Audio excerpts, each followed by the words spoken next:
Hear ye, come one, come all. I want to welcome you to this live session in the beginner's room. My name is Doug, and trading is my game, and I'm here to entertain, educate, and enlighten you for the next 60 minutes on that. The topic of today's discussion is my favorite strategy. It's reversal trading. We're going to talk about it from start to finish, or as much as we can cram in there. And I tell you what, I'm ready to go on this thriving Thursday. Money never sleeps. Take a look at the bottom of my clock, guys. It's 3 in the morning. 3 in the morning, man. I'm up grinding it out. That's what we got to do sometimes to make some money. And I want to say a special hello and welcome to all the social media viewers. You are here at this live session. And if this is your first time at XM, let me welcome you to the family. Every day that the market is open, we are doing these live sessions. So this education that we're teaching about stock markets, commodity markets, foreign currency markets, it's all done in real time. It's all live. That's the best type of education. There's over 12 different instructors here with a combined experience of over 260 years, all of us together. I've been personally in the business for 25 years. So we're all here sharing our strategies, our techniques, how we look at the market. So if you never ever come by again, I want you to take one main lesson with you.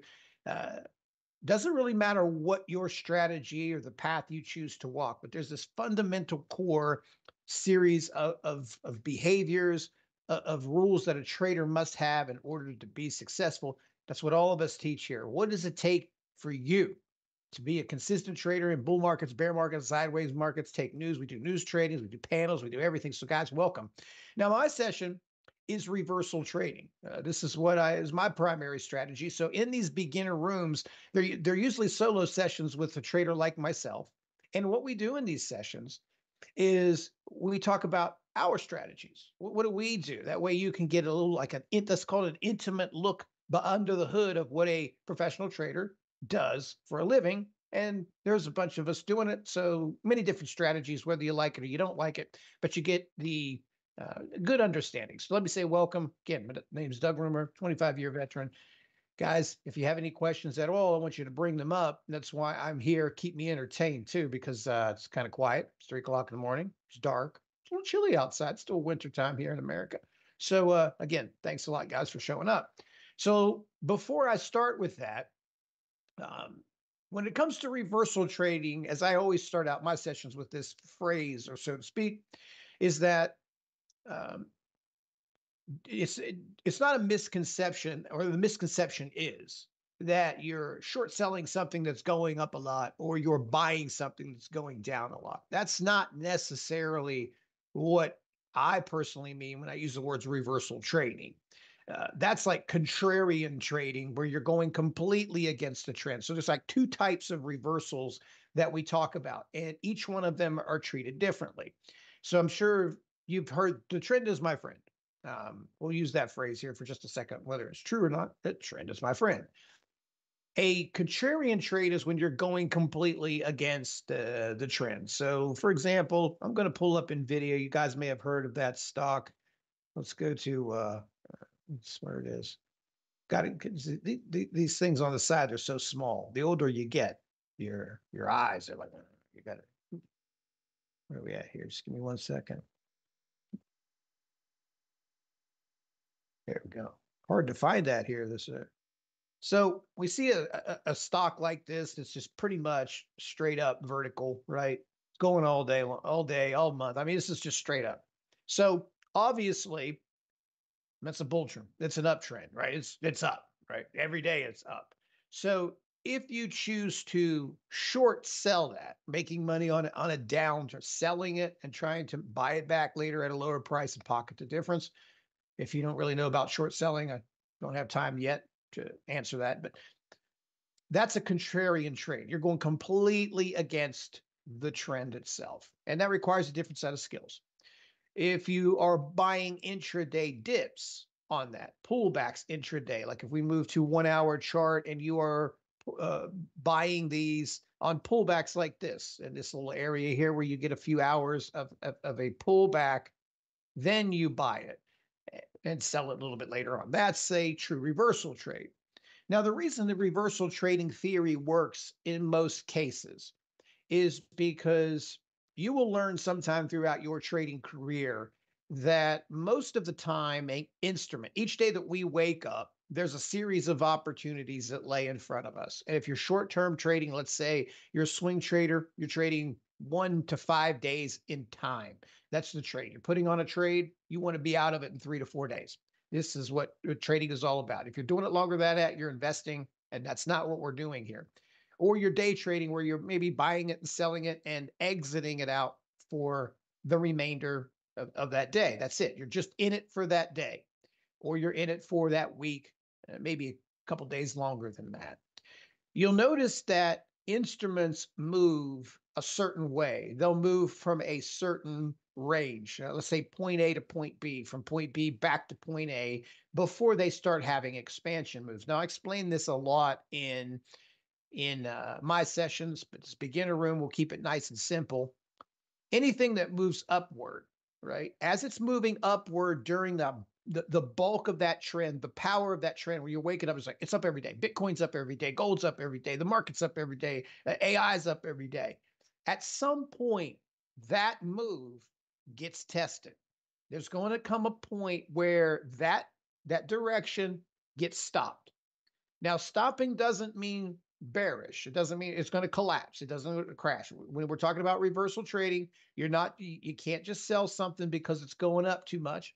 You can't sell something because the RSI indicators reading overbought, because overbought can become more overbought, oversold can become more oversold.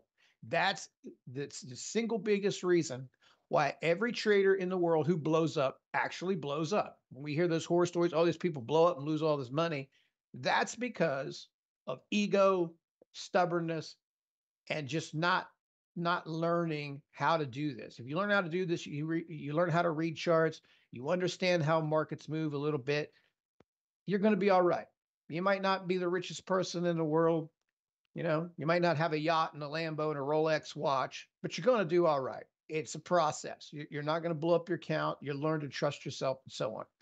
So at some point, this move itself gets tested, right? Now, if you choose never to do reversal tradings, here's what's important to understand about it, at least from my angle when I'm teaching it. It's important to know how that strategy works. I use this, that's not an expression, but I say this a lot. It's important for you when you make a trade to understand who would be on the other side of that trade, right? Is it a professional? Is it an institution? Or is it somebody who's just throwing darts in the air, right? And we learn that via levels. So what's very typical is something moves up. Let's say it's moving up, up, up, up, up, up, up. There's a bunch of people at some point who are FOMOing, the fear of missing out. They're just throwing money at this, not even looking at a chart. They just don't want to miss it, don't want to be left out, want to say they own it and got a piece of it. But at some point, these reach a peak where they'll either pull back a little bit, maybe pull back a lot, right? And then they'll start to make another move that's a little bit more profound, entering yet say another trend, right? And you'll see something like that here. So each day we look at a range that's given in a stock. I got this up. So let me just keep NVIDIA up here on the board, right? So take a look at, this is a 1 hour view, and see some of the movements in that chart. So this is obviously overall, let's say from this point A to point B is straight up, right? You're moving straight up. Well, obviously it does not go straight up. There are a series of pullbacks, right? Here, here, here, right? Here, here, right? So just about every single day of the week, even though when you go to a daily chart, this is why we're using smaller charts, by the way, you go to a daily chart, let's get rid of that mess. And it's like, there's just no, it's just all greens, right? Oh, it's just straight up. But smaller charts, there are in fact pullbacks. Now, the thing with reversals is you have the opportunity as a trader to make money off of these reversals. That way, there's always a trade for you. There's always an opportunity there. But also, and a deeper meaning, these reversals tell us a story about where that instrument might go. So the smaller the pullback, the more shallow it is, the more likely it's going to go higher, right? More likely it's going to go higher. If it's more aggressive of a pullback, well, that might not happen, right? So keep that in mind. I'm going to move something over here, make sure I'm getting all the questions here from chat, just in case you guys have any. So take a look at what this one does. You move up here early on in the day, and let's take it step by step and not see what the remainder of this chart is.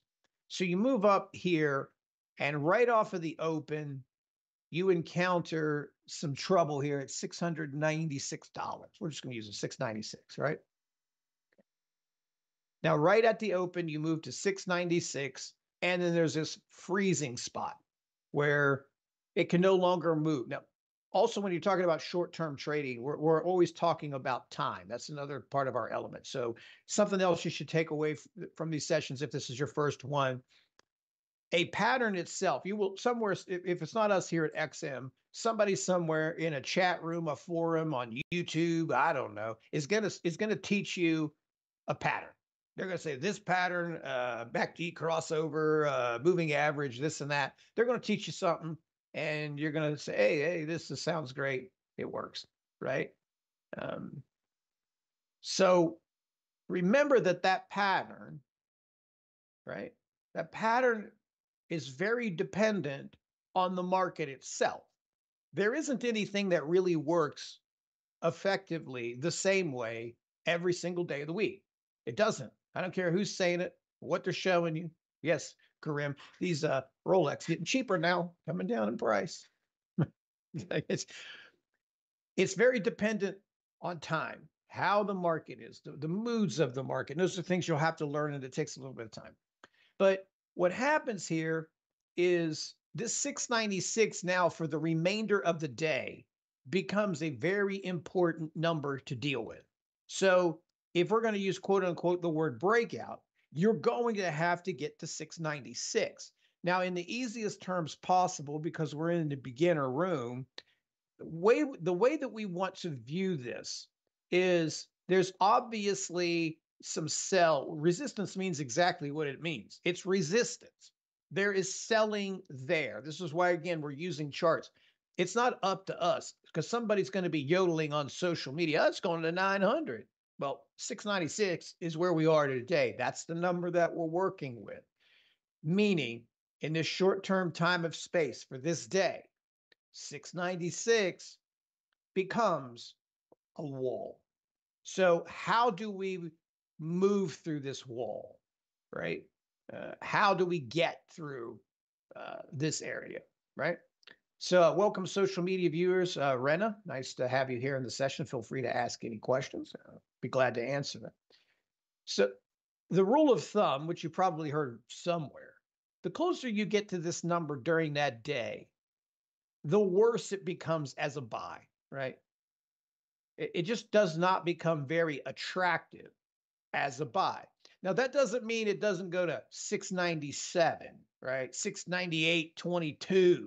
It can move higher, but your job as a trader, no matter where you wander off in this world, if we never see you again, is every day you get up, you want to take the lowest risk opportunity that provide the highest reward, right? That everything is about you positioning yourself on the chart properly to capture the potential largest gain while giving up the least amount of money to do it. That's exactly what trading is, right? You want to find the instrument or put yourself in a position to take the smallest risk possible that has the most potential reward. Now, when it comes to potential reward, well, none of us really know what's going to happen. There's no way for us to look and say, oh, it's going to go up $25 after I buy it, or 2 cents. There's no really way to forecast that. It's just it's a management thing where you have to continue to look at it. But let's just focus on that area, get back to business here. So that becomes an area that's really, really complicated to buy. Now, when you move lower here, there's a sell. And what this sell does is it's pretty forecastable. It starts to pull back and you come into about that area. Let's pay attention to this area from the day before, which was resistance, which was 667, right?